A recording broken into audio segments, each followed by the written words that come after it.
Rádio Rio de Janeiro, a emissora da fraternidade, passa a apresentar Luz na Penumbra, programa que leva ao seu coração a mensagem da doutrina espírita.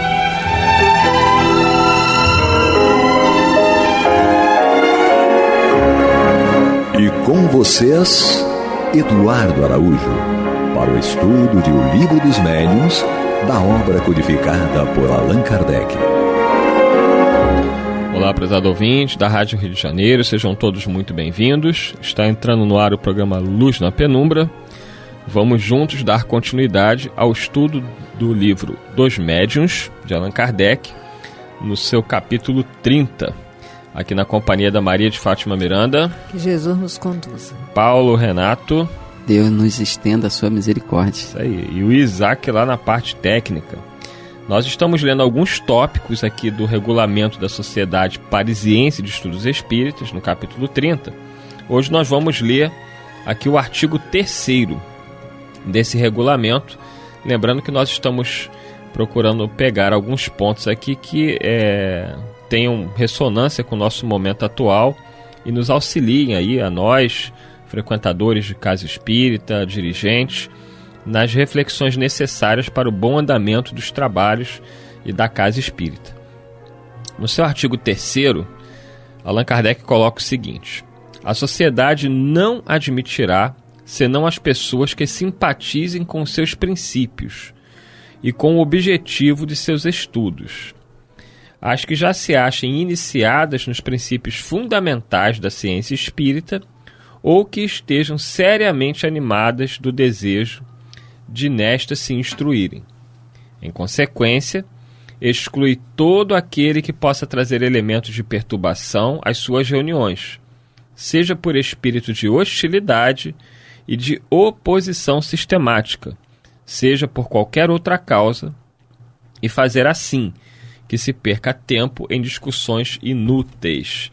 Tem algumas questões aí muito importantes para a pessoa não ler isso ao pé da letra e achar que vai chegar na reunião pública da casa espírita e vai sair expulsando todo mundo, né? Você não pensa como a gente, você se retire daqui.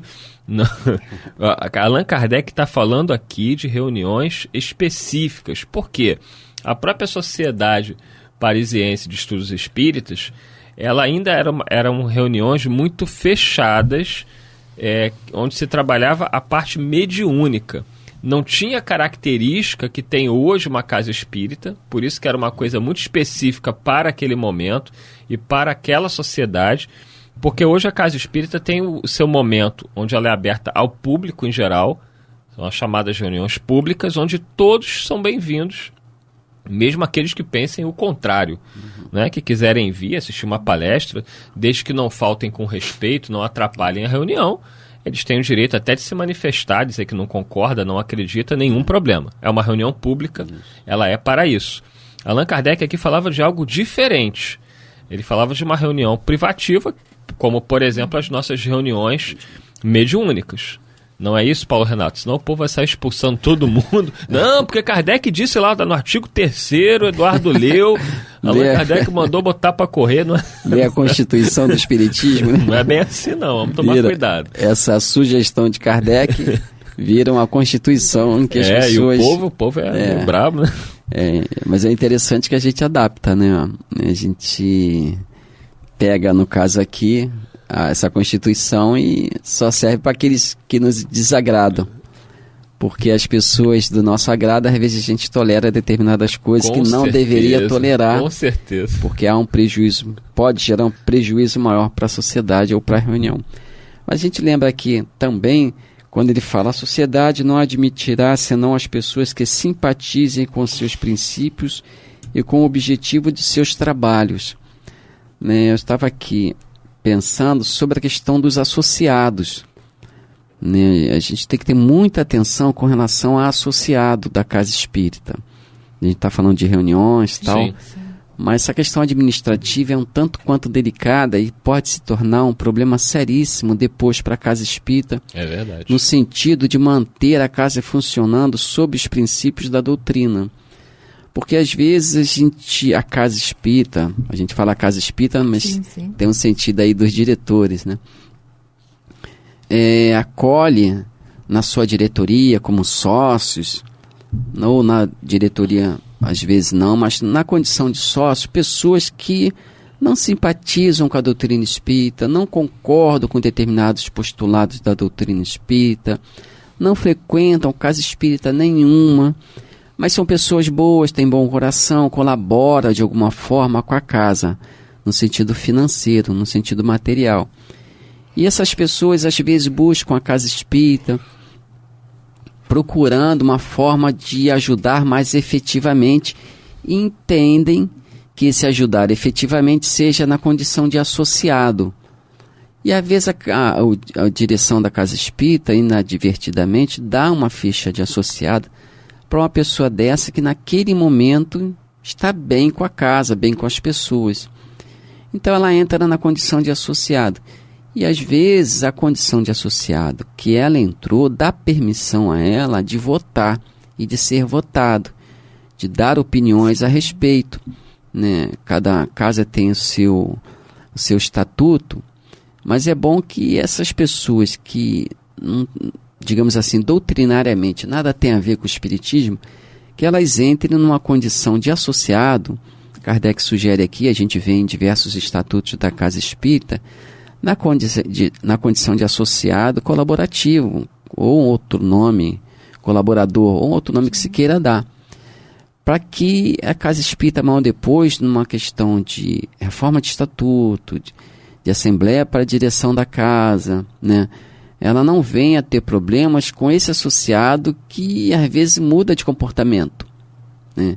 Então a gente já observou que algumas, tenho notícias que eu vi, presenciei, algumas casas espíritas tiveram sérios problemas com relação a esse tipo de associado, que era um número grande e que quiseram mudar o estatuto para aquela forma de agir, né, de atender na casa espírita, que divergia absolutamente da proposta doutrinária da casa. Então aí abre-se uma disputa, uma celeuma, uma rivalidade que chega às raias da agressão verbal, né, que poderia ter sido evitada lá atrás, quando se deu a tal ficha de associado para alguém que nada tinha a ver com a doutrina espírita, só estava interessado em ser colaborador financeiro para ajudar nos projetos sociais da casa e tudo. Então é um cuidado que a gente tem que ter, que Kardec lança para nós essa observação aqui, para a gente refletir sobre ela, e para que a gente não coloque numa posição delicada dentro da casa espírita pessoas que a gente vê reconhecidamente às vezes que são pessoas que vão trazer problemas, vão trazer algum tipo de perturbação para casa, e que depois não vai ficar muito bem excluí-la da condição de sócio, né? Porque só esse fato de exclusão gerará com certeza grandes problemas. Fala aqui no artigo 4, né, que a pessoa, para ser associado da instituição, ela tem que ser espírita, ela tem que demonstrar, né, que está em concordância com o regulamento daquela casa. Então, senão você chega e coloca uma pessoa que já teve casas espíritas que acabaram, porque admitiam qualquer pessoa como sócio e por causa do dinheiro financeiro, se perdeu, né, completamente e acabaram e ainda terminando suas atividades. Ainda tem a questão do número. Às vezes o estatuto está lá, a Assembleia se dará tão somente com 40% dos associados. Mas esses associados que a gente se refere não tem nada a ver com a casa, desapareceram, não deram mais notícia. Aí como é que se vai fazer a Assembleia? Porque o estatuto não admite, às vezes, tem estatuto que não admite fazer com percentual de pessoas presentes. Diz que tem que ser com aquele número tal. E como é que vai fazer? Né? A coisa fica um tanto quanto complicada. Nós temos um amigo que ele costuma estar desencarnado, mas ele continua com o pensamento dentro do foco da doutrina. A casa espírita não foi organizada com o objetivo de dar lucro, mas auxiliar a conquistar luz. Não é? É interessante a gente analisar aqui também, quando Kardec diz que não se deve perder tempo, né, nesse artigo 3º aí do regulamento, com discussões inúteis. A casa espírita tem que ter muita atenção nisso. A gente, quando está ali dentro, para algo útil, para algo instrutivo. Se nós ficarmos dentro da casa espírita, é uma coisa até que se discute muito hoje em dia, né? Porque a casa, em busca de recursos, ela às vezes tem que fazer alguns eventos, ela acaba tendo que buscar, e a gente entende essas necessidades, mas há que se ter muito cuidado, porque as discussões inúteis, as conversas não adequadas, elas afetam profundamente o ambiente espiritual de uma casa espírita, não é mesmo? Dr. Bezerra, Dramas de Obsessão, né? Isso. Através da Dona Ivone. Existem centros espíritas que estão catalogados na espiritualidade como clube de espírita na hora de lazer. E aí é algo complicado. A refletir, por conta dessa situação da inutilidade dentro da causa espírita. Porque aqui você pode levar a questão das discussões inúteis tanto para a questão doutrinária, do estudo doutrinário, Sim. Que às vezes a gente acaba se perdendo em discussões inúteis, de ponto de vista, discutindo por causa de uma vírgula, como também no dia a dia da casa, aqueles companheiros que se reúnem para falar de política, para falar de futebol, para contar piada, e geram situações que muitas vezes não têm noção do quanto estão ali prejudicando, sobrecarregando a equipe espiritual da casa. E a gente lembra que essas questões financeiras são questões graves realmente dentro da casa espírita e que às vezes leva a pessoa a ceder nesse particular a determinadas exigências da diretoria, dos confrades que frequentam. Então realmente é uma questão muito delicada, mas o dirigente da casa está ali para isso, né? Para resolver questões difíceis, né? Tomar posturas que sejam doutrinárias, mas posturas firmes. Paulo de Tarso falava sobre isso também, sobre essa questão da discussão de genealogia, né? Quer dizer, lá nas instituições que ele fundou, que eram familiares, também tinha essas questões. Então Paulo falava para que a pessoa não ficasse presa a essas discussões de genealogia, de onde veio, quem é maior, quem é menor, né? Os discípulos do Cristo queriam saber quem era o maior entre eles, né?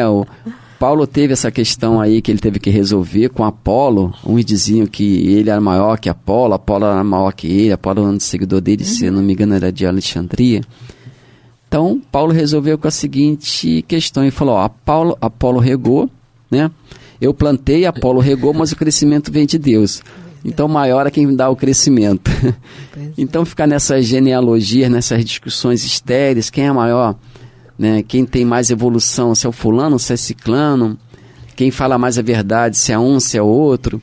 E isso em termos de grandes vultos da doutrina espírita, mas também acontece conosco dentro da casa espírita. Acontece conosco no sentido dos companheiros que estão em torno de nós, que a gente fica fazendo eleições, rotulando, e não é muito bom. Nesses dias de emergência na Terra, com tanto suicídio, com tanto desespero, né? E o consolo do Evangelho é uma coisa que a gente reflete muito. A mensagem de Jesus, a palavra que conforta, que ampara, que acolhe. A doutrina espírita, no seu aspecto científico, ela vem enriquecer muito o conhecimento humano e deve ser estudado.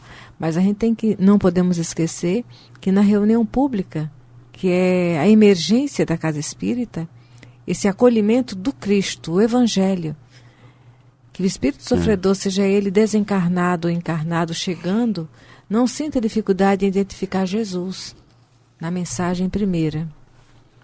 E para isso não há discussão. Para isso é a moral do Cristo. É algo prazeroso, é algo tranquilo que traz paz. Toda discussão demonstra desequilíbrio. A gente tem que saber até a hora de silenciar para evitar essa discussão, sempre que possível. É evidente que quando o erro que está acontecendo ali é algo grave, que vai, como diz São Luís, afetar a muitos, você tem que intervir. Mas, sendo possível, o melhor ainda é você manter o silêncio no momento adequado e tentar o esclarecimento no momento oportuno. Evitar-se a discussão sempre, em qualquer situação, seja da vida, né, no seu ambiente de trabalho, no seu lar, na casa espírita, na sua igreja, onde você estiver. Evitar-se a discussão. Nunca se viu Jesus discutindo. Ele esclarecia, ele alertava. Nós vemos também a postura de alguém que nós admiramos, que é Chico Xavier. Nunca se viu Chico Xavier levantar a voz para quem quer que seja, e nem confrontar quem quer que seja. Então são exemplos muito claros de conduta, de evitar-se discussão, briga ou qualquer coisa semelhante. A gente tem que ter esse cuidado de olhar para a própria consciência, né? Porque às vezes, no auge, no calor de uma conversa doutrinária, os pontos de vista, quando divergem, a gente se pega, às vezes, tentando impor o nosso ponto de vista ao outro, por sua vez, fica na reserva e depois ataca também. Então, são questões, como dizia Paulo, por genealogias, coisas inúteis, realmente não edificam nada. O ideal é que possamos colaborar uns com os outros, no entendimento da doutrina espírita, mas entender, realmente procurar entender, nesses momentos que a situação se tornar um tanto quanto difícil, que a conversa se tornar um tanto quanto difícil, entender que é o momento de silenciar, porque o silêncio também educa, né, instrui, mas a gente esquece desse grande recurso de ensino que é o silêncio. De qualquer maneira, a gente transfere também esse ensinamento para as relações num campo mediúnico, né, numa reunião mediúnica, em que há divergência de interpretação sobre determinada mensagem que o Espírito deu através de tal médium, sobre a maneira como o médium se comportou naquele momento do exercício mediúnico, né, sobre a melhor maneira de se atender ao médium, porque às vezes a pessoa também algum membro do grupo abre uma discussão nesse sentido, achando que o médium não foi bem atendido, que deveria ser melhor atendido, ou que o médium teve aquele comportamento que não deveria ter sido dado. Quer dizer, os pontos de discussão, de disputas, de opinião, são muitos. Então a gente tem muito tema doutrinário que pode e deve ser abordado, né, que edificam, seja nas reuniões mais sociais da casa, ou seja nas reuniões de estudo, né, porque às vezes as reuniões de estudo ou as reuniões mediúnicas mesmo, tem algum espaço para isso, né, no sentido de a pessoa fazer uma abordagem de um tema que seja edificante, que tenha a ver com aquele espaço, com aquele momento ali. Então a gente não precisa realmente buscar temas que são polêmicos para uma discussão fraterna, para uma conversa fraterna. Porque senão a gente acaba caindo nessa invigilância de uma discussão infrutífera. Então vamos pegar os temas doutrinários, aqueles mesmo que a gente divulga, que a gente fala que é tema comum, né? Divulgado de uma forma que tenha o mesmo entendimento. Então vamos pegar esses temas e conversar sobre eles.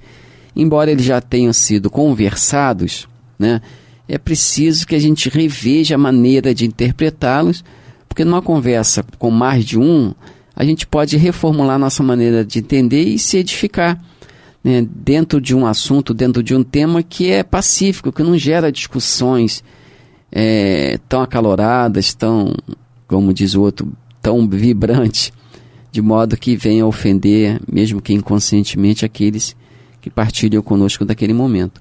Então, o trabalhador da casa espírita, nas reuniões em que frequenta dentro da casa, seja social ou não, nós temos muito material de conversa, muito material de edificação, para edificação, inclusive nas palestras públicas, né, aquele hábito de quando acaba a palestra, a pessoa conversar sobre a palestra, sobre o seu conteúdo, a gente praticamente não vê isso. Né? As pessoas saem, às vezes, das palestras, abordando assuntos os mais diversos e polêmicos. Como se tivessem ouvido nada ali. Como se tivessem saído de espaço de convivência social fora da casa espírita. Parece que não se guardou nada do que a expositora falou, do conteúdo abordado.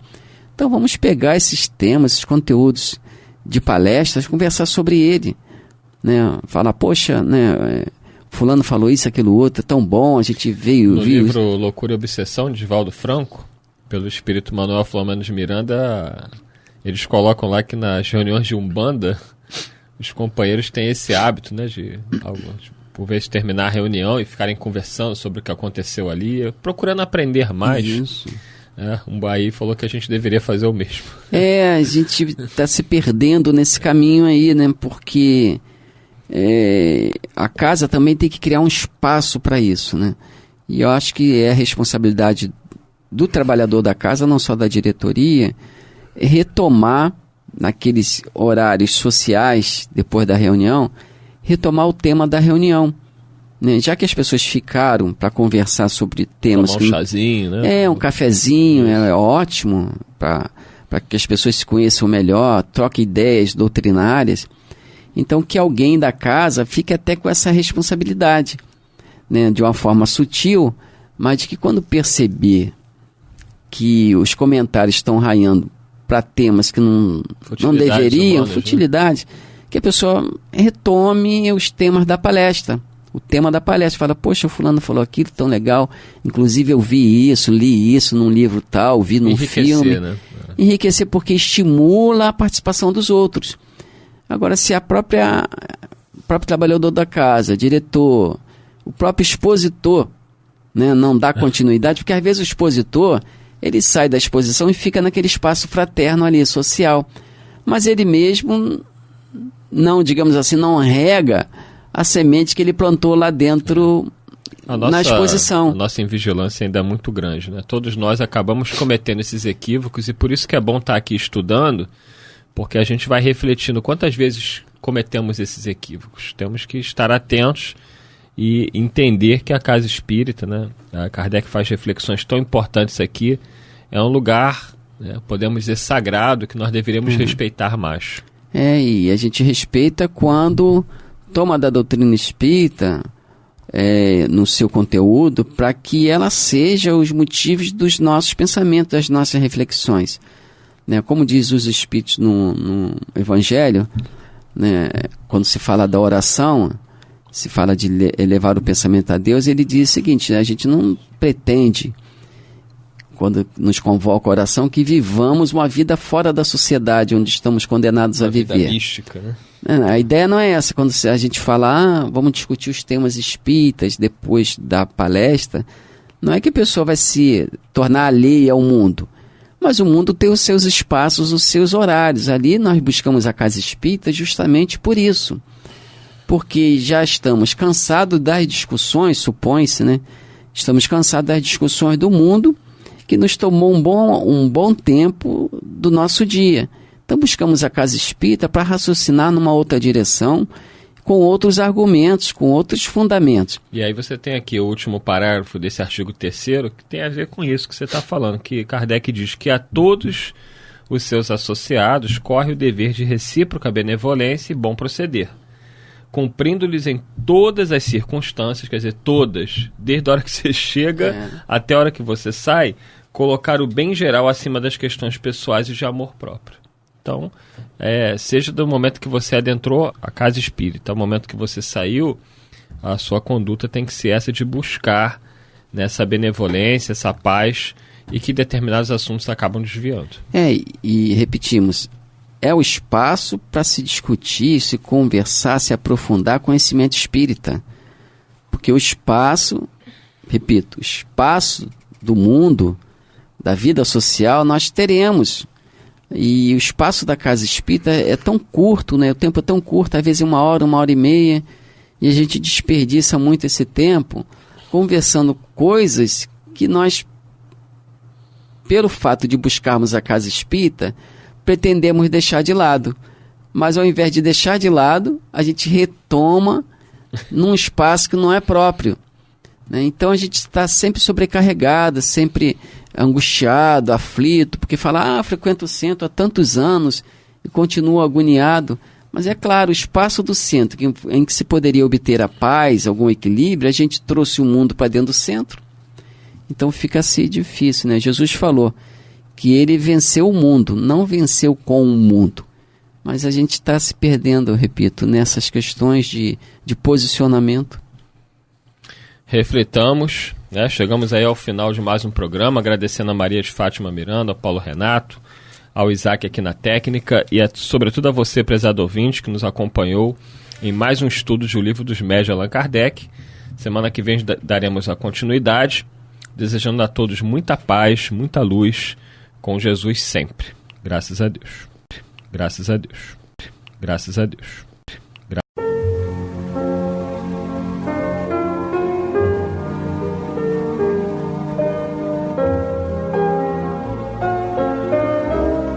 A Rádio Rio de Janeiro está levando ao seu lar e ao seu coração a mensagem consoladora da doutrina espírita, através do programa Luz na Penumbra.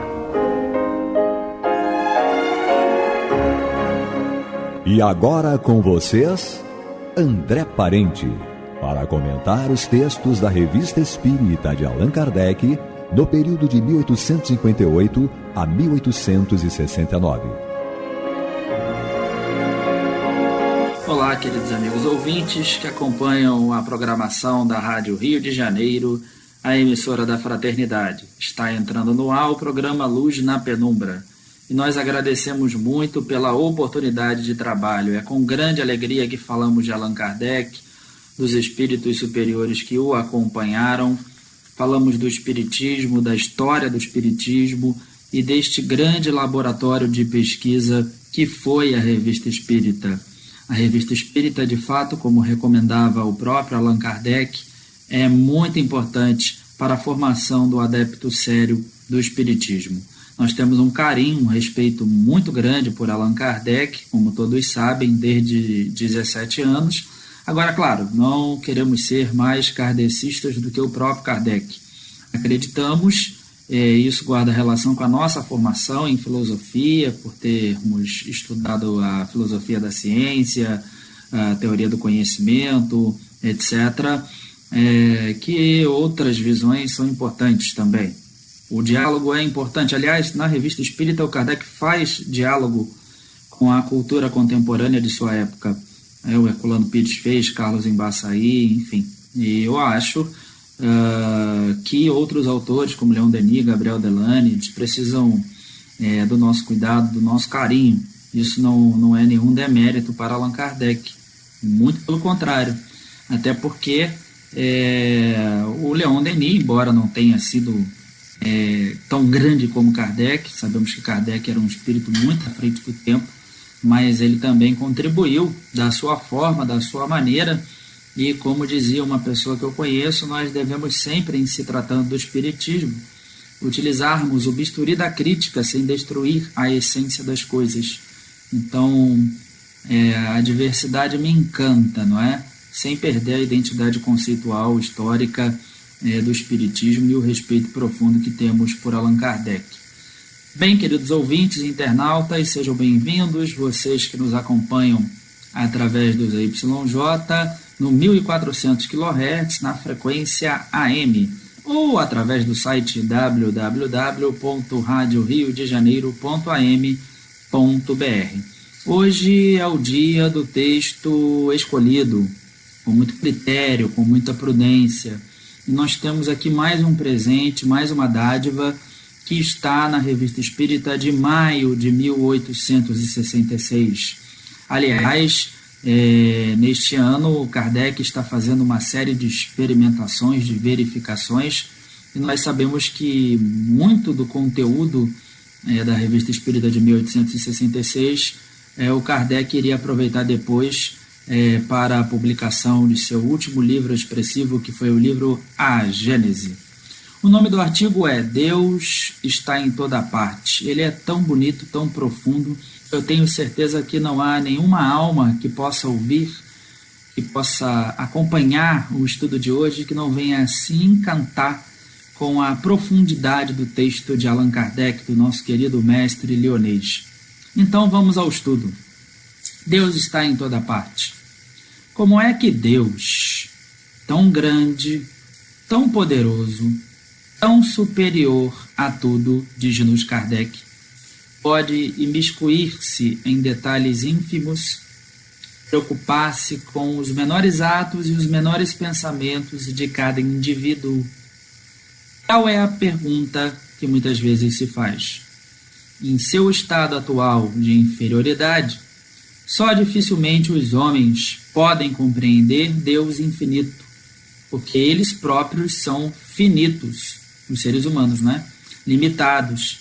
Razão porque o imaginam finito, acabam imaginando Deus, né? Finito, e limitado como eles mesmos, representando-o como um ser circunscrito, não é? Já falamos aqui diversas vezes, antropomórfico, feito à imagem e semelhança do homem. E, na verdade, é o contrário. E aí, como dizia Allan Kardec muito bem, Deus não se mostra, mas ele se afirma mediante a sua obra. Eu acho que é esta a noção principal que o estudo de hoje quer nos trazer. Continuando o texto de Kardec. Pintando com traços humanos, nossos quadros não contribuem pouco para alimentar este erro no espírito das massas, e nele mais adoram a forma que o pensamento. É para o maior número um soberano poderoso, diante de um trono inacessível, perdido na imensidade dos céus, e porque suas faculdades e percepções são restritas, não compreendem que Deus possa ou haja por bem intervir diretamente nas menores coisas. Na incapacidade em que se acha o homem de compreender a essência mesma da divindade, desta não pode fazer senão uma ideia aproximada, auxiliado por comparações necessariamente muito imperfeitas, mas que podem ao menos mostrar-lhe a possibilidade do que à primeira vista lhe parece impossível. Bem, então o que o Kardec está querendo dizer aqui para todos nós? Que nós temos uma dificuldade muito grande no campo do pensamento, de pensar sobre Deus, de conhecer, de compreender Deus. Nós sabemos, como nos ensina o Livro dos Espíritos, muito bem, obra básica da doutrina espírita, que não é simplória, é simples, porém profunda. E o Livro dos Espíritos nos apresenta a doutrina espírita de uma forma geral. E depois os assuntos eles vão sendo desenvolvidos nos livros subsequentes, nos livros fundamentais, se quiserem, ou mais expressivos, apesar de que todos os livros são importantes, o que é o Espiritismo, a Viagem Espírita em 1862, enfim, obras póstumas e a própria Revista Espírita, que estamos aqui fazendo um exercício em conjunto, reconhecendo as nossas limitações. Nós não temos o conhecimento absoluto da Revista Espírita, não entendemos tudo da Revista Espírita, seria uma tola vaidade falar isso. Estamos aprendendo em conjunto, em diálogo, são muitas páginas, muitos textos que devem ser lidos com muito cuidado. Agora, existem muitas preciosidades, muitos textos belíssimos na Revista Espírita. Por isso nós convidamos todos os adeptos do Espiritismo, os simpatizantes, a estudarem a Revista Espírita, fundarem grupos de estudo sobre a Revista Espírita. Eu acho que o grupamento espírita, a instituição espírita, só vai crescer em conhecimento do Espiritismo e em capacidade de diálogo, porque a Revista Espírita é uma tribuna livre, sim, mas é um campo de diálogo. Kardec está dialogando o tempo todo com pessoas de outras religiões, com pessoas que tinham uma visão diferente da dele. Enfim, ele dialogou com pessoas que tinham um trabalho relacionado ao estudo da própria sociedade na época. Kardec era muito aberto, sem perder a identidade histórica e a identidade conceitual. Bem, então, como estávamos dizendo, o Livro dos Espíritos nos ensina que nós podemos saber que Deus não é. Nós não podemos saber tudo que Deus é, né? Tudo que Deus abarca. Mas nós já podemos saber o que Ele não é. E nesse sentido, é importante entender o processo de desenvolvimento do conhecimento de Jesus, com a volta de Jesus através de uma doutrina do conhecimento, posto que entendemos que o Espiritismo, respeitando todas as outras visões, é o Consolador prometido por Jesus. Como dizia Kardec em A Gênese, Jesus reservou para si a complementação dos seus ensinos. Aliás, o capítulo 17 de A Gênese é excelente no meu entendimento da identidade profética do Espiritismo, onde você tem uma associação inequívoca do Consolador prometido, do advento do Consolador prometido, com a volta do próprio Elias. Então, Kardec agora vai entrar numa análise profunda sobre os fluidos, e para fazermos um exercício, estabelecermos uma linha de raciocínio e compreendermos o porquê, não é? Daquele capítulo de A Gênese também, sobre os fluidos, o capítulo 14, ser tão importante para a compreensão da doutrina espírita, da vida e das leis naturais, e das consequências das leis naturais, não é? Porque o espiritismo sem transformação ética não é espiritismo. Então, peço perdão por repetir isso, mas o espiritismo não é hierárquico, não tem relação de poder, ele não tem apetrechos míticos e místicos, e nós precisamos repetir isso sempre, com muito carinho, mas é importante porque a nossa função, desde 17 anos, é fazer estudos sobre o espiritismo, e sempre procurando ouvir outras pessoas e aprender com outras pessoas. Eu sempre cito aqui no trabalho, ainda que seja sobre a Revista Espírita, a geração anterior, onde eu tive a oportunidade de conhecer alguns, o Jorge Rizini, Nazareno Tourinho, mas estou completamente ligado ao trabalho de Caio Barchutel, de Herculano Pires, de Gabriel Delane, de Leon Denis. Ninguém é perfeito, mas todos deram a sua contribuição. Eurípides Bassanufo, Anália Franco, Carlos Embaçaí. Agora, em nenhum momento eu deixei de respeitar Kardec e os próprios fundamentos do Espiritismo desde 17 anos até aqui, não é?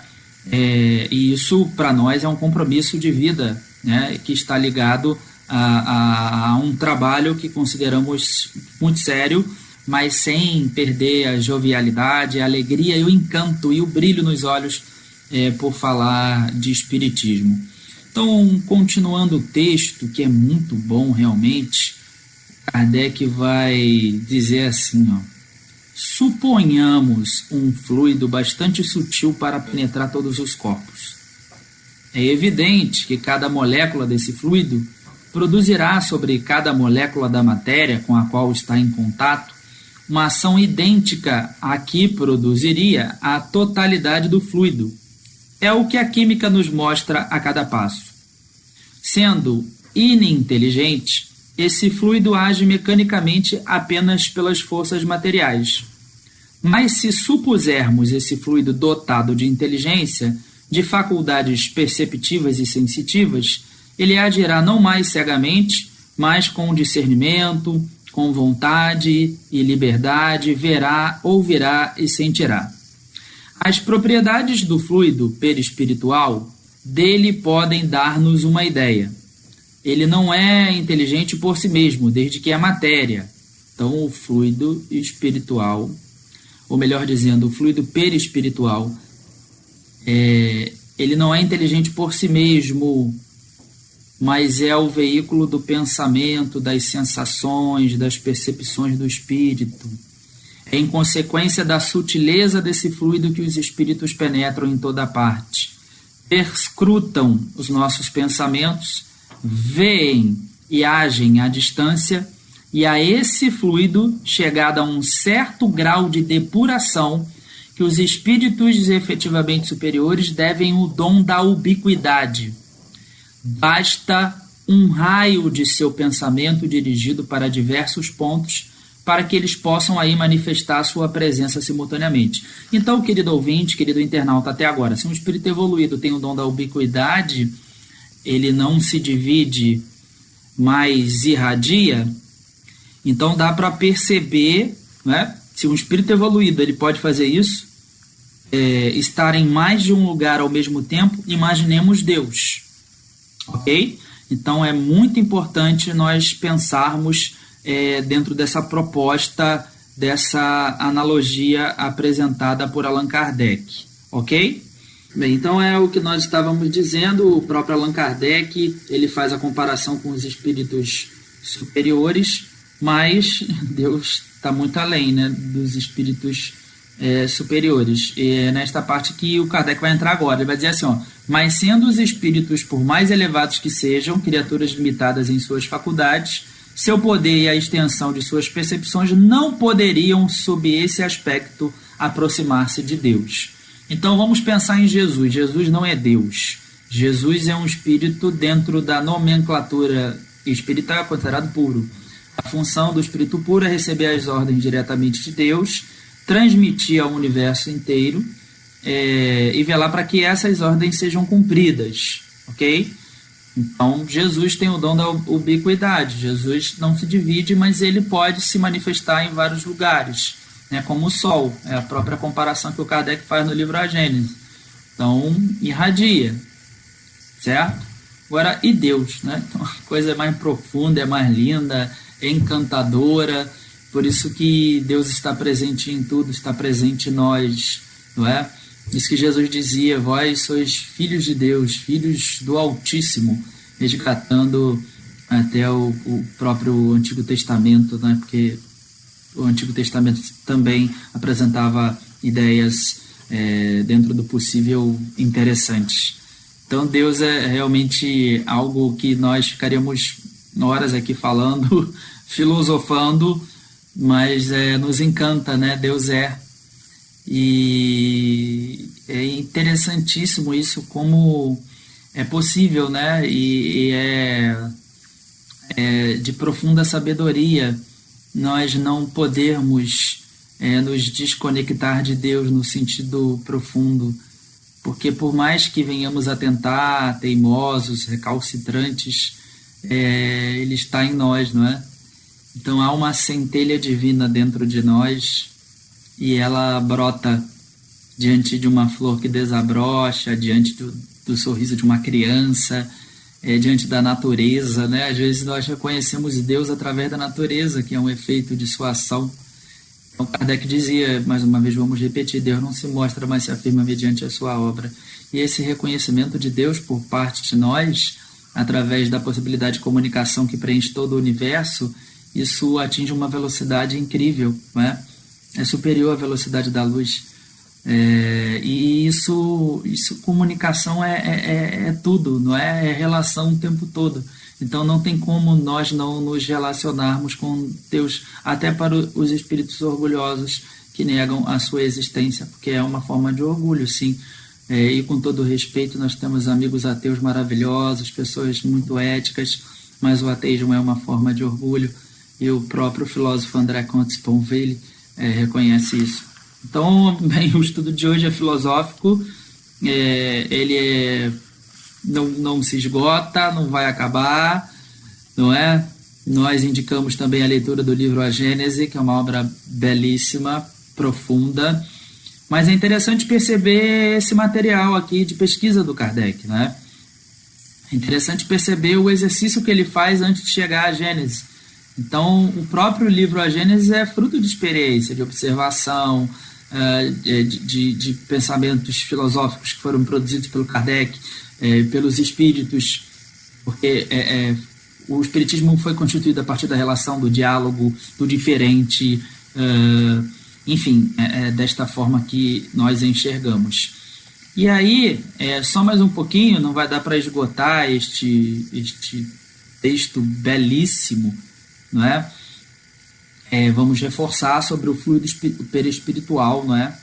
O fluido perispiritual não é o pensamento do espírito, mas o agente ou intermediário desse pensamento, ok? Então Kardec vai dizer, e é muito lindo, e eu acho esse texto profundo: assim estamos constantemente em presença da divindade. Não há uma só de nossas ações que possamos subtrair ao seu olhar. Nosso pensamento está em contato com o seu pensamento. E é com razão que se diz que Deus lê nos mais profundos recônditos do nosso coração. Estamos nele como ele está em nós, segundo a palavra do Cristo. Vós sois deuses, dizia Jesus. Vós sois a luz do mundo. Claro que não no sentido absoluto, mas no sentido relativo já é muita coisa ser Deus. E não é para ninguém ficar vaidoso, mas é para alguém que não esteja bem neste momento, conectado com aquilo que tem de mais belo dentro de si, que é a própria centelha divina que reside no seu interior. Você possa perceber a sua filiação divina e como isso produz beleza, encantamento, solidariedade, comunicação, etc. Então, para entender sua solicitude, diz-nos Kardec, sobre as menores criaturas,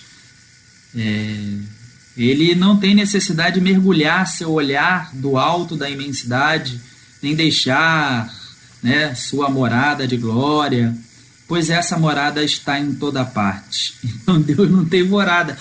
Eu queria compreender isso melhor, né? Nós temos moradas, não é? Então você está numa morada, você pode se mudar de uma morada para outra, mas Deus não precisa de morada, não é? Para serem ouvidas por Ele, nossas preces não precisam transpor o espaço, nem serem ditas com voz retumbante. Parece que o Kardec está falando para hoje. Porque incessantemente penetrados por Ele, nossos pensamentos nele repercutem. E nós achando que estamos sozinhos, abandonados, que ninguém gosta de nós, que nós não temos valor, não é? Como que nos falta uma compreensão mais digna, não é? Daquilo que temos, né? Das potencialidades divinas que estão dentro de nós. Então, você reconhece a grandeza de um espírito pela forma como ele apresenta a Deus, pela ideia que ele tem de Deus. Então, quem melhor entendeu Deus foi Jesus, né? Que aí confundimos tudo. Quando Jesus dizia eu e o Pai somos um, né? Porque ele fazia a vontade de Deus, que era fazer a vontade das leis naturais, das leis divinas, e quem faz fica bem, fica alegre, não é? E quem não faz, quem entra na relação de poder, e um dos piores mecanismos de poder é a introjeção da culpa. Você colocar no outro a culpa que não é do outro, é um dos piores mecanismos de poder e acontece frequentemente, infelizmente, nos meios religiosos. Mas vamos deixar esse assunto de lado. Voltando aqui para Deus, realmente é muito bonito, é muito profundo falar de Deus, e Jesus representou um ponto elevado na história do pensamento pela forma como ele apresentou Deus. Claro que concordamos com professores, filósofos, por exemplo, a companheira professora Marli, que é uma companheira muito querida, que foi professora da UFRJ durante muito tempo e acompanha o nosso trabalho desde que eu sou jovem, que ela fala, né, que há uma diferença da forma que o Espiritismo apresenta a Deus, não é? Inteligência suprema, causa primária de todas as coisas. Ela sempre nos convida a pensar. Nós deveríamos refletir sobre essa definição, porque realmente ela é uma definição muito filosófica, né? E precisa de tempo para a gente entender o que é isso, né? Mas não dá para deixar de reconhecer que a forma como Jesus apresentou Deus como Pai é uma forma bastante inteligente para que a humanidade pudesse evoluir, né? Então ele é Pai, ele perdoa, ele dá uma segunda oportunidade. Isso foi melhor representado na parábola do filho pródigo, que nós não temos tempo agora de contar para vocês, seria uma alegria, mas todos conhecem também. Deus nesse sentido, não espera alguém fazer a volta do caminho, né? O pai da parábola do filho pródigo, ele vai ao encontro, porque na verdade não é ir ao encontro, porque na verdade nós nunca estivemos separados de Deus. Bem, queridos amigos ouvintes e internautas, infelizmente o tempo é muito curto, ficaríamos horas aqui falando, filosofando sobre Deus. Nós desejamos a vocês uma excelente semana de muita paz. Eu agradeço muito o carinho e a paciência que vocês têm comigo e tudo que vocês têm falado para mim, os ouvintes que nos acompanham mais diretamente, nós agradecemos do fundo do nosso coração. Muita paz a todos e até a próxima semana, se Deus quiser.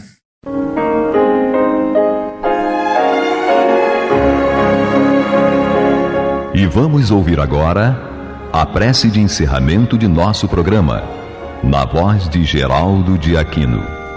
Jesus, dá-nos coragem para a luta, piedade para os insultos e misericórdia para as injustiças e ingratidões.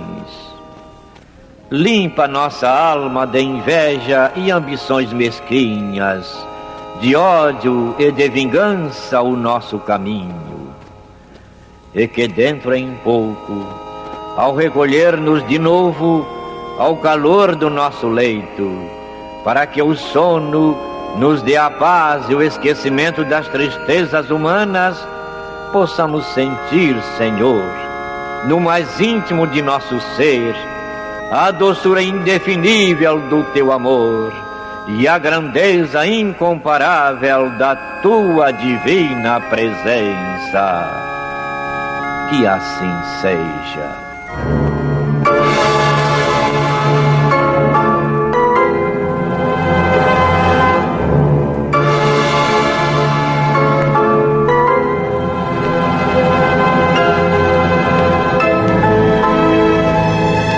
Acabamos de apresentar o programa Luz na Penumbra, que voltará a ser apresentado amanhã às 21 horas nesta emissora.